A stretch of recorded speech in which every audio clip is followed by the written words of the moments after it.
So hello everyone and welcome to the topper stock. तो आज इस टॉपर स्टॉक की सीरीज में हमारे साथ एक और कैंडिडेट हैं जिन्होंने अपनी मेहनत से अपनी दिशा को बदला है और जो है विदिशा से, और जिनका नाम है मोहन। मैकेनिकल से डिप्लोमा है, मैकेनिकल से बीटेक है और एआईआर इनकी 150 है। डिपार्टमेंट इनको मिला है एमईएस। तो मोहन जी, सबसे पहले आपका स्वागत है टॉपर स्टॉक में। और सबसे पहले आपको बहुत बहुत शुभकामनाएं, आपके फैमिली को, और आपको बहुत सारी कंग्रेचुलेशन हमारी टीम की तरफ से, मेरी तरफ से बहुत सारी शुभकामनाएं। Thank you sir, thank you very much sir.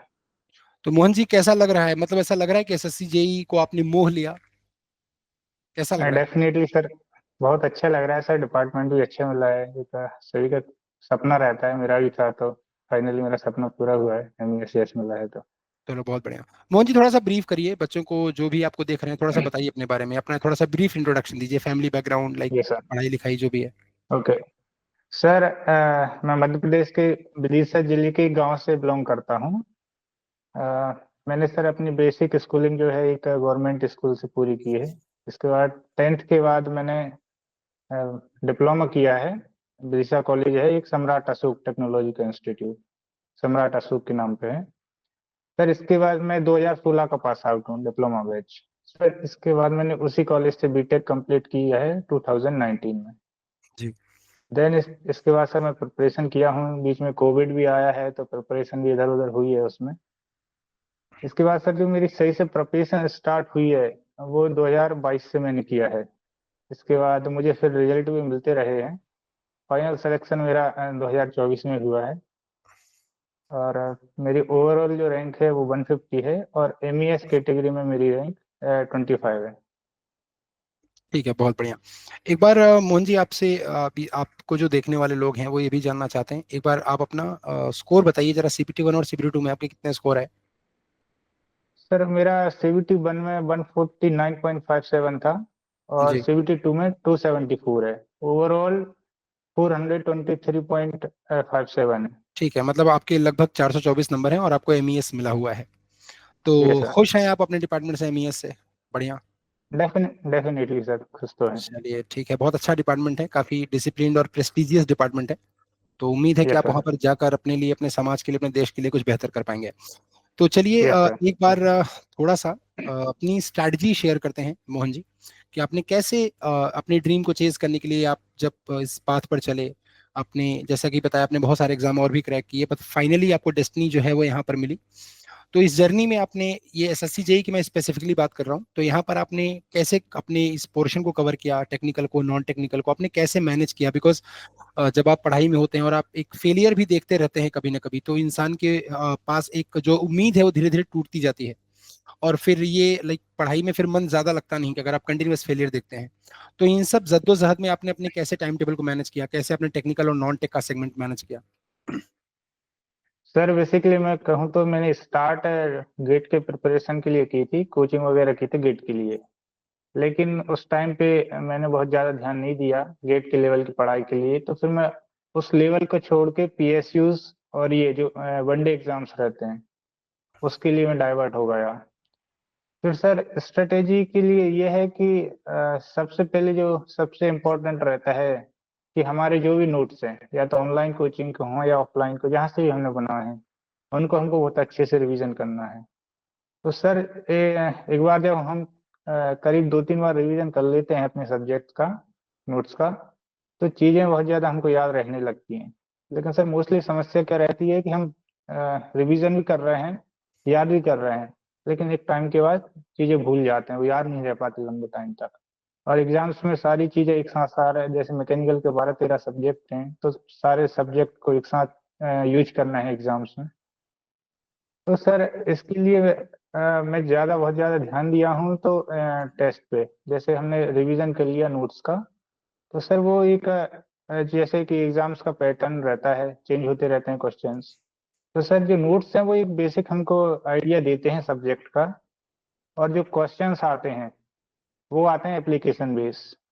क्योंकि सर एग्जाम्स में एक एवरेज, मोर देन एवरेज तो सभी बच्चे ला लेते हैं नंबर। जी बिल्कुल। जो सिलेक्शन जो रहता है सर वो करीब 10 या 15 मार्क्स से वेरी हम्म। होता है। 10-15 क्वेश्चन डाइवर्ट कर देते हैं आपको कि इन बिल्कुल होना है, आउट होना है मेरिट में। बिल्कुल, वही तो डिसाइडिंग सर होता है। यस सर, तो सर हमको वो कवर 10-15 क्वेश्चन जो आएंगे उनको कवर करने के लिए हमको एक्स्ट्रा मेहनत करना पड़ेगी यदि सिलेक्शन लेना है तो सर उसके लिए मैंने हमेशा फोकस किया है कि प्रीवियस ईयर जो क्वेश्चंस है या टेस्ट सीरीज है उन पे ध्यान दो।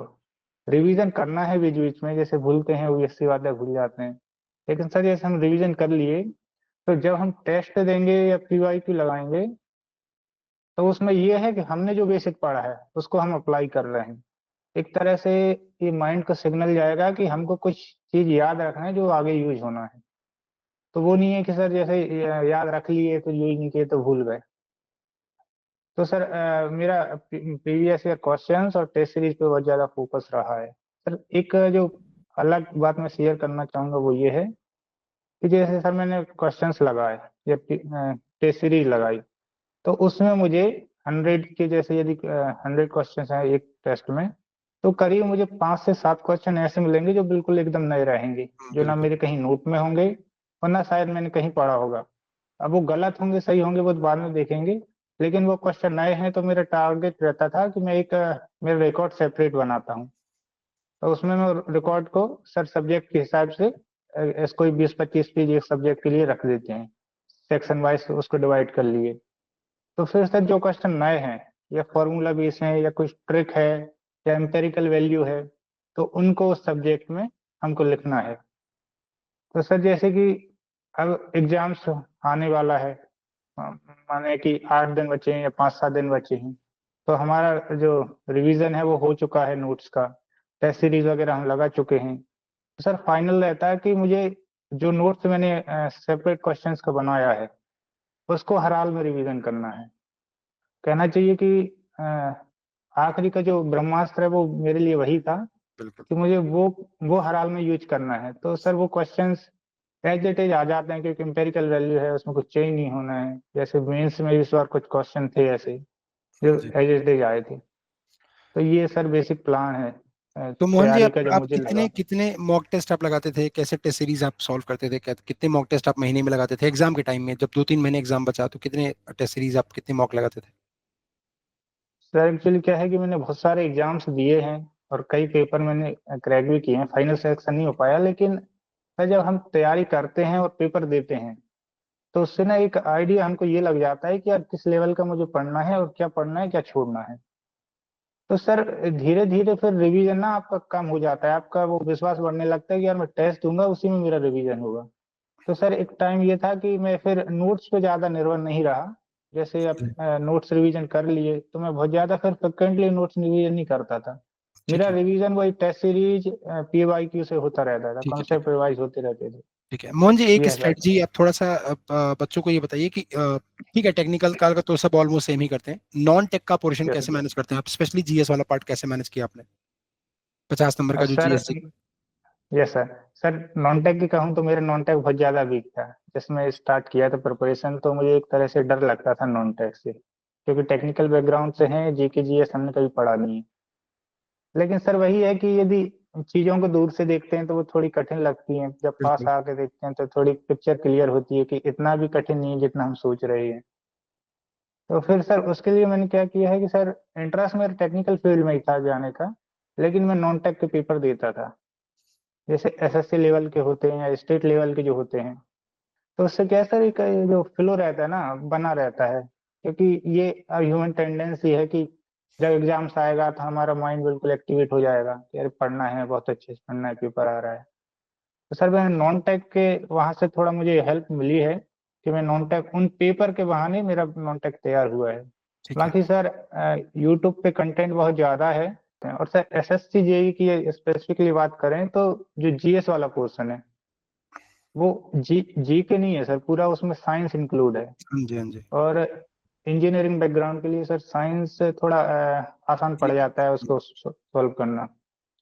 तो कोई भी स्टूडेंट सर ये ना सोचे कि अरे जीके है वो पूरा, उसमें साइंस छुपी हुई है अंदर। और सर साइंस के लिए मेरा इंटरेस्ट ही था तो मैं इस बार जैसे साइंस के क्वेश्चन बहुत ज्यादा आए थे हम्म। तो मुझे वहां से बहुत ज्यादा हेल्प मिली है जीएस में। ठीक है मोहन जी, एक लास्ट पॉइंट मैं यहाँ पर मेंशन करूंगा आपको। टोटल 4 पॉइंट आपको बताने हैं। 2 पॉइंट, यस अभी सर। 2025 का एसएससी जेई का जो कैलेंडर है वो एसएससी ने रिलीज कर दिया, आपने देखा होगा, तो यस सर। नोटिफिकेशन भी आ जाएगा जल्दी ही। तो टोटल 4 यस पॉइंट सर। आप बताइए जो आपको बच्चे देख रहे हैं, जो आपसे इंस्पायर होते हैं, जो आपके भाई बंधु आपको देख रहे हैं, जो यस जिनके दिल सर। में चाहत है कि आपके जैसा वो भी कुछ करके दिखाएं और वो भी अपने आप को दिशा दे पाएं। तो बेसिकली 2 पॉइंट आप उनको बताइए कि जो वो करें, और 2 पॉइंट ऐसे बताइए जो वो ना करें। सर फर्स्ट पॉइंट तो ये है कि जैसे कि सिलेबस एसएससी जेई का चेंज नहीं होता है, तो पहले सिलेबस को आप डाउनलोड करें, उसका प्रिंट आउट निकाल के रखें। फिर आप ये चेक करें कि इसमें से मुझे क्या आता है और क्या नहीं आता है। वो आपकी पिक्चर क्लियर हो जाएगी कि यार मुझे ये आता है या इसमें मैं वीक हूँ। सेकंड ये है कि सर अभी जैसे काफी टाइम है, अभी तो नोटिफिकेशन आया नहीं है, नोटिफिकेशन आएगा फिर 1-2 महीने में एग्जाम होगा। तो हम्म, अब सफिशिएंट टाइम है कि जो यदि शुरुआत भी कर रहा है, जिसने पहले तैयारी नहीं भी की, तो वो भी अभी से मन लगा के पढ़ाई करे, तो बहुत बढ़िया से उसका प्रिपरेशन हो जाएगा। और ये सर बच्चों को जो कैंडिडेट हैं उनको निकाल लेना चाहिए दिमाग से कि पेपर बहुत टफ होता है। पेपर बिल्कुल। बहुत आसान है, बहुत आसान है, आराम से वो हम अच्छा स्कोर कर सकते हैं। और सर रीजनिंग की रही तो रीजनिंग बहुत कॉमन रीजनिंग है, उसके लिए ऐसा कोई वो नहीं है कि पर्टिकुलर एसएससी जेई की रीजनिंग है वो। आप पुरानी प्रीवियस ईयर के जो बुकलेट ले लीजिए, उसके क्वेश्चन सॉल्व करिए, यूट्यूब में ढेर सारा कंटेंट है। बिल्कुल। कहीं से भी हम जो जो टॉपिक हमको डिफिकल्ट लग रहे हैं उससे हम कवर कर सकते हैं। ठीक है मोहन जी, अब 2 पॉइंट ऐसे कि जो बच्चों को एग्जाम के टाइम में नहीं करने चाहिए। सर जो सबसे इम्पोर्टेंट मुझे लगता है वो पॉइंट ये है कि जैसे जैसे एग्जाम पास में आता है, जैसे मान सपोज कि कल एग्जाम है, तो आज रात में हमारे दिमाग में ये प्रेशर रहता है कि हम सब भूल गए हैं। बिल्कुल एक तरह से सर ब्लैंक हो जाता है माइंड कि कुछ हम्म, मैंने पढ़ा ही नहीं है, कुछ है ही नहीं। बिल्कुल। तो वहीं वहीं इस कैंडिडेट जो है वो गलती कर देते हैं, तो ये हड़बड़ी होती है कि अरे मैं वो भी भूल रहा हूँ, ये भी भूल रहा हूँ। सर जैसे कि हमारा माइंड कोई मशीन तो नहीं है, एक बायोलॉजिकल बिल्कुल। साइकिल रहती है, उसको नींद भी चाहिए, रेस्ट भी चाहिए, फ्रेशनेस भी चाहिए, एनर्जी भी चाहिए। तो सर यही मैं कहूंगा कि उस रात को तो आप बिल्कुल भी नहीं पढ़िए, इवन दिन में भी बुक बंद कर दीजिए, जितना हो चुका है आप उसमें बेहतर कर लेंगे, कॉन्फिडेंस रखें तो। यदि बिल्कुल। उस टाइम पे आपने कोशिश किया कि अरे मेरा ये छूट गया, जो छूट गया उसको छोड़ दो, जो हमने पढ़ा है बस उसको बहुत अच्छे से परफॉर्म करना है।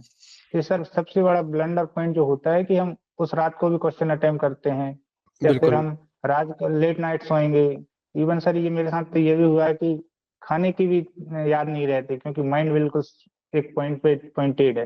होता है डियर, क्योंकि जब आप किसी लक्ष्य के पीछे भाग रहे होते हैं तो आपको भूख प्यास लगती नहीं है, आप सब कुछ भूल जाते हैं, और यस सर। यही सच मायने में यही एक आपका समर्पण होता है जो आपको आपके मंजिल की तरफ लेकर जाता है। अच्छा, एक लास्ट में यस एक और सर। पॉइंट, बस लास्ट पॉइंट है कि कुछ यस सर। बच्चे, कुछ बच्चों का डाउट है, जैसे कुछ बच्चे जो अभी अभी डिप्लोमा पास किए हैं, जैसे कोई यस प्राइवेट सर। कॉलेज से पढ़ा है, बहुत सारे कॉलेज हैं जो कुछ लो कैटेगरी में है, कुछ मीडियम कैटेगरी में है, कुछ अच्छी कैटेगरी में है। तो कुछ नए यस बच्चे सर। जो जिन्होंने डिप्लोमा जस्ट अभी पास आउट किया, वो एक क्वेश्चन मुझसे बार बार पूछते हैं कि सर हमारा जो कंपटीशन है बेसिकली वो बीटेक के बच्चों से है, क्योंकि बीटेक भी अलाउड है। Yes sir. तो क्या यस सर। आपके नजरिए से, मैं सिर्फ आप एक आपका परसेप्शन पूछ रहा हूँ, क्या उन नए बच्चों को इस बात से डरने की जरूरत है कि उनका जो कंपटीशन है वो बीटेक से है? सर इस पर्टिकुलर एग्जाम्स के लिए यदि बात करें तो ऐसा कुछ भी नहीं है। इवन कि sir SSC JE basically theoretical exams लेता है ज्यादातर, न्यूमेरिकल पोर्शन कम, थ्योरी पोर्शन ज्यादा है। तो सर इवन डिप्लोमा वाले बच्चे बीटेक वाले बच्चों से बेहतर स्कोर कर बिल्कुल लेते हैं करते हैं। थ्योरी में। क्योंकि सर बीटेक में कैलकुलेटिव अप्रोच रहती है सब्जेक्ट की, और डिप्लोमा थ्योरेटिकल रहता है, बेसिक रहता है। तो ये तो सर कोई पॉइंट है नहीं कि हम डिप्लोमा वाले हैं बीटेक से कंपेयर कर रहे हैं। आप बेहतर कर सकते हैं, बस ये है कि हमको स्ट्रेटेजी उस तरीके से अपनाना है। सर एक पॉइंट और मैं मेंशन करना चाहूंगा ये, कि लोग ये कहते हैं कि मान लो ये वाले एग्जाम्स में यदि फेलियर हुआ, 1 नंबर से या 2 से रह गए हैं, तो कुछ जैसे टेलीग्राम ग्रुप्स में बात कर रहे हैं कि अरे अब हम प्राइवेट जॉब करेंगे तो अब तो हो नहीं रहा ये वो। तो ऐसा वो नहीं है सर, मेरे भी कई एग्जाम्स रुके हैं, मैं 1 मार्क्स से रहा हूँ, कहीं एग्जीक्यूटिव लेवल में 2.5 मार्क्स से रहा हूँ। तो सर ये नहीं है कि यदि हम पास एग्जाम्स के जा रहे हैं तो हमको ये देखना है कि पिछली बार से हम कितना इम्प्रूव हो चुके हैं। यदि उस पॉइंट को हम पॉइंट आउट करते हैं तो डेफिनेटली आगे वाले एग्जाम्स में हमको सक्सेस मिल जाएगी। बिल्कुल। हमको बस कंटिन्यू मेहनत करते रहना है सर। ठीक है, तो अब बिल्कुल वो तो है कि अगर आप मेहनत करते रहते हैं कंटिन्यू और आप रहते हैं तो आप अपनी मंजिल तक जरूर पहुंचते हैं। किसी यस सर। बड़े, एक बहुत बड़े शायर ने कहा भी है कि कितने सांचों में ढल कर आए हैं, कितने सांचों में ढल कर आए हैं, ख्वाब की तरह पल यस कर सर। आए हैं, जहां पर तुम सिफारिश से पहुंचे हो वहां पर हम खुद चल के आए हैं। तो यस सर, अगर आप डेफिनेटली। मेहनत करेंगे तो बिल्कुल आपको बेशक मंजिल मिलेगी। चलिए मोहन जी, बहुत बहुत शुक्रिया, आप हमारे साथ जुड़े और आपने अपने एक्सपीरियंस को शेयर किया। और आपने ना ही सिर्फ अपने फैमिली को गौरवान्वित किया, बल्कि आसपास के समाज में भी एक मकाम स्थापित किया कि आपको देखकर भी बच्चे जिनकी उम्मीद थोड़ी सी टूट जाती है, वो जब आसपास किसी को यस देखते हैं कोई सर। सक्सेसफुल होता है तो उनको डेफिनेटली एक फिर से एक उम्मीद जगती है और एक जोश उनके पास आता यस है कि सर। वापस से अपने को मेहनत करनी चाहिए। तो चलिए, बहुत बहुत शुक्रिया आपकी फैमिली को, और आपको बहुत सारी बधाई कि आपने उनका नाम रोशन किया, अपने समाज का नाम रोशन किया। तो चलिए, आपकी जिंदगी ऐसे ही उज्जवल रहे और आप भविष्य में और भी ऊंचाइयों पर पहुंचे, ये हम सबकी शुभकामनाएं हैं। थैंक यू सो मच हमारे साथ जुड़ने के लिए। Thank you very much sir. Sir एक पॉइंट और मैं मेंशन करूंगा जी कि जब हम पीडीएफ में अपना नाम देखते हैं ना, सिलेक्शन होता है, जी। तो वो खुशी का सर जो शब्दों में बयां नहीं कर पाते हैं। तो यदि जो एक बार उस खुशी का फील लेता है ना सर, तो उसको लगता है कि यार मैंने मेहनत इतनी नहीं की है जितनी खुशी मुझे मिली है। अब देखिए तो मोहन ये जी, आप ये मेहनत बात करने बोल रहे से हैं, हमको। अब आप ये बात बोल रहे हैं और मेरे को गूज बम्प हो रहा है। मतलब ये जो मोमेंट होता है ना, जब आप अपना नाम देखते हैं, यस सर। ये मोमेंट मुझे ऐसा लगता है कि प्रेजेंट लाइफ में सबसे बड़ा जो आपको खुशी देता है ना कोई मोमेंट, वो यही मोमेंट होता है जब आपकी वजह से आपके पेरेंट्स जो होते हैं, आपके टीचर जो होते हैं, वो बहुत यस अच्छा सर। प्राउड फील कर पाते हैं। यस सर, और हमसे ज्यादा हमारे घर वाले खुशी होते हैं इस बात से कि चलो हमारा लड़का लग गया, यहाँ लग गया है। बिल्कुल और बिल्कुल। हमारे दोस्त हैं वो सर प्राउड फील करते हैं कि हमारा दोस्त वहाँ पे सिलेक्ट हुआ है, ये वो। तो उस टाइम पे ऐसा लगता है सर कि पढ़ाई मैंने इतनी भी नहीं की है जितना मुझे ये सम्मान मिला है। बिल्कुल तो वो बिल्कुल। ऑटोमेटिक लगने लगता है सर। ठीक है, वो पढ़ाई वो करते करते, वो जब आप अभ्यास करते हैं ना, तो आप एक लेवल तक आ जाते हैं, आप सैचुरेट हो जाते हैं। फिर यस सर। जब सैचुरेट आप हो जाते हैं ना, तो आप अपनी फेस को तुरंत चेंज कर देते हैं, है ना। Yes sir. चलिए, यस बहुत सर। बहुत शुक्रिया आपका Mohan ji. Thank you very much sir.